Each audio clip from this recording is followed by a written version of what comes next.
Shalom Bapak Ibu sahabat Galilea yang diberkati oleh Tuhan Yesus. Mari kita siapkan diri kita di hari ini. Kita mau bersaat teduh sebelum kita masuki dunia kerja kita hari ini. Mari kita berdoa. Bapa Surgawi Allah, di dalam nama Yesus Kristus, kami kuduskan namamu, datanglah kerajaanmu, jadilah kehendakmu di bumi seperti di surga. Kami datang di hadapanmu mengucap syukur buat kasih dan anugerah-Mu yang telah mengantar kami semua hingga pada hari ini. Terpujilah Engkau, dan saatnya kami akan bersaat teduh. Kami mau baca, dengar dan renungkan firman-Mu. Urapi kami semua, buka hati pikiran kami, supaya apa yang kami dengar, apa yang kami baca tidak untuk kami lupakan, tapi itu termaterai dan menjadi rema dalam hidup kami. Urapi juga hamba-Mu yang tidak ada apa-apanya. Setiap kata kalimat yang keluar dari mulutku adalah kata kalimat penuh kuasa, penuh urapan, yang mendengar diberkati, berakar, bertumbuh, berbuah di dalam Engkau. Di dalam nama Tuhan Yesus. Haleluya.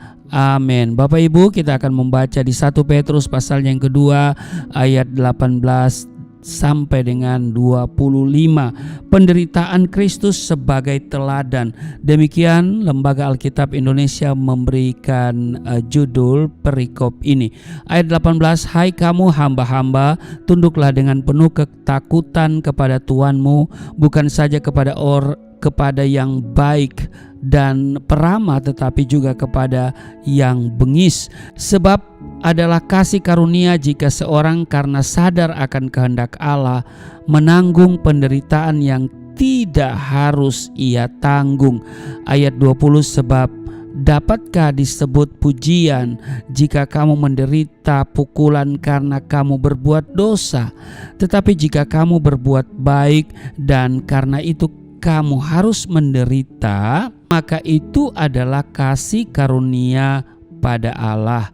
Sebab untuk itulah kamu dipanggil, karena Kristus pun telah menderita untuk kamu dan telah meninggalkan teladan bagimu, supaya kamu mengikuti jejaknya.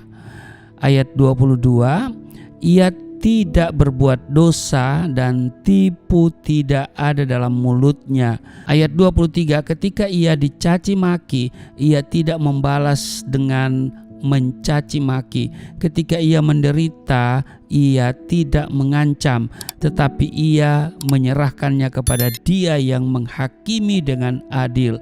Ayat 24, ia sendiri telah memikul dosa kita di dalam tubuhnya di kayu salib, supaya kita yang telah mati terhadap dosa hidup untuk kebenaran. Oleh bilur-bilurnya kamu telah sembuh. Ayat 25, sebab dahulu kamu sesat seperti domba, tetapi sekarang kamu telah kembali kepada gembala dan pemelihara jiwamu. Ya demikian pembacaan di dalam 1 Petrus pasal 2 ayat 18 sampai dengan 25. Nah, kita perhatikan di ayat 21 dikatakan begini, sebab untuk itulah kamu dipanggil, karena Kristus pun telah menderita untuk kamu dan telah meninggalkan teladan bagimu, supaya kamu mengikuti jejaknya. Saudara, secara sederhana pengertian Kristen adalah orang percaya kepada Kristus atau pengikut Kristus. Persoalannya begini, apa yang menjadi tanda atau bukti bahwa seseorang adalah Kristen atau pengikut Kristus? Bukan karena ia memiliki KTP yang bertuliskan Kristen, lalu kemana-mana selalu memakai aksesoris rohani seperti kalung salib, atau nampak sering keluar masuk gedung gereja. Bapak Ibu sahabat Galilea yang diberkati oleh Tuhan Yesus, tanda nyata yang menunjukkan bahwa seseorang adalah pengikut Kristus seharusnya tercermin dari kehidupan sehari-hari yang tentu meneladani bagaimana Kristus telah hidup. Dikatakan di dalam 1 Yohanes pasal 2 ayatnya yang ke-6 dikatakan begini, barang siapa mengatakan bahwa ia ada di dalam Dia, ia wajib hidup sama seperti Kristus telah hidup. Adalah mutlak orang Kristen atau pengikut Kristus meneladani dan mengikuti jejak Kristus. Karena dikatakan di sini ia wajib hidup sama seperti Kristus telah hidup. Wajib.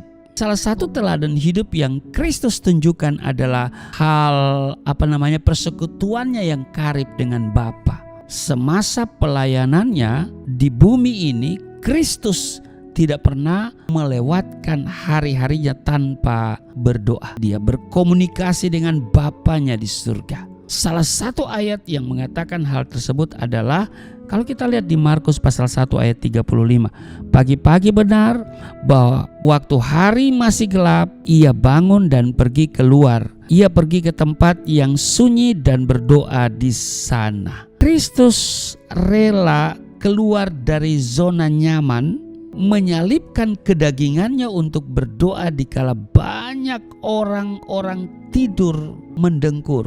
Hal ini menunjukkan bahwa Kristus mengutamakan hubungan dengan Bapa.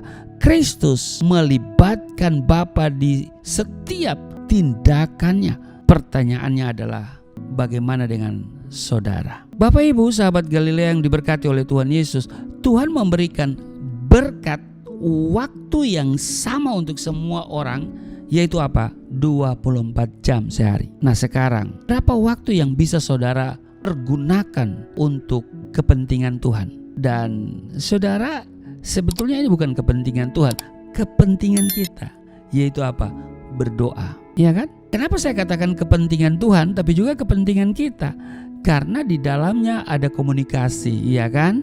Kita membangun hubungan yang baik dengan Tuhan, dan Tuhan juga melihat keadaan kita, ya kan? Tuhan menjawab di dalam Matius pasal 26 ayat 40 bagian B, "Tidakkah kamu sanggup berjaga-jaga 1 jam dengan aku?" Doa seharusnya menjadi nafas hidup orang percaya, betul? Doa adalah wujud ketergantungan kita kepada Tuhan, bukan sekedar aktivitas rohani atau pengisi waktu senggang. Ingatlah Bapak Ibu, bahwa kita bisa bernafas dengan tubuh yang sehat dan dapat menjalani hari-hari adalah semua karena apa? Karena Tuhan. Harus kita ingat selalu itu. Di luar Dia, kita tidak bisa berbuat apa-apa, betul? Jika Kristus saja mendisiplinkan dirinya untuk berdoa, siapakah kita ini sehingga meremehkan jam-jam doa? Dikatakan di dalam Yesaya pasal 55 ayat 6, "Carilah Tuhan selama ia berkenan ditemui, berserulah kepadanya selama ia dekat." Amin. Nah kiranya kita bisa menerima kebenaran ini bahwa kita tidak bisa hidup tanpa Tuhan. Itu sebabnya Tuhan memberi waktu bagi kita untuk apa? Mengalami perjumpaan dengan Dia. Dia berikan kesempatan bagi kita untuk datang di dalam doa. Kita ungkapkan semua kebutuhan kita, bahkan hal-hal yang lain. Bisa dikatakan kita mesti curhat sama Tuhan. Amin. Jadi mari Bapak Ibu, ya, sebagai tanda kita pengikut Kristus, sekali lagi, bukan karena di KTP kita tertulis Kristen atau setiap hari kita nampak sibuk untuk datang ke gereja, bukan. Karena itu tanda kita sebagai seorang pengikut Kristus, kita mau meneladani apa yang Yesus katakan dan yang Yesus lakukan. Ya salah satunya adalah Dia pagi-pagi benar, Dia datang kepada Bapa. Kita harus datang kepada Tuhan di dalam doa. Sekali lagi, bahwa doa seharusnya menjadi nafas hidup orang percaya. Kalau kita tidak ada nafas, ya pasti tidak hidup alias mati. Nah, mari Bapak Ibu kita semakin giat untuk senantiasa mencari dahulu kerajaan Allah dan kebenarannya, maka semuanya akan ditambahkan kepada kita. Amin. Tuhan Yesus memberkati. Mari kita berdoa. Terima kasih untuk hari ini kami diingatkan supaya kami bangun hubungan yang intim dengan Tuhan melalui doa, dan kiranya kami senantiasa memiliki semangat untuk terus berjalan bersama Tuhan, dan karuniakan kami kemampuan untuk melakukan pekerjaan kami di hari ini, karena kami tidak akan bisa hidup, kami tidak bisa beraktivitas tanpa campur tangan Tuhan. Berkati seluruh sahabat Galilea dalam tugas kerja mereka hari ini. Tuhan buat terobosan, Tuhan buat promosi, mereka naik dan bukan turun, menjadi kepala bukan ekor. Tuhan menjaga segala keberadaan mereka semua, maka yang sakit disembuhkan, yang letih lesu berbeban berat diberikan kelegaan, yang terikat oleh dosa dilepaskan. Di dalam nama Tuhan Yesus kami berdoa dan mengucap syukur. Haleluya. Amin.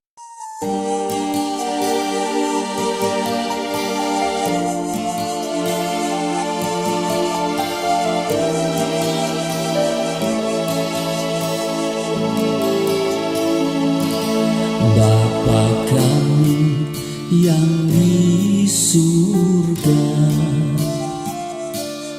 dimuliakanlah nama-Mu.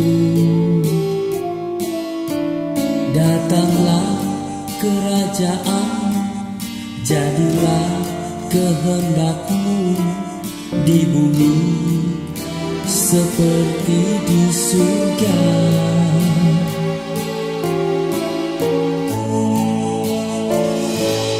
Berikanlah kepada kami makanan yang secukupnya. Ampunilah dosa kami seperti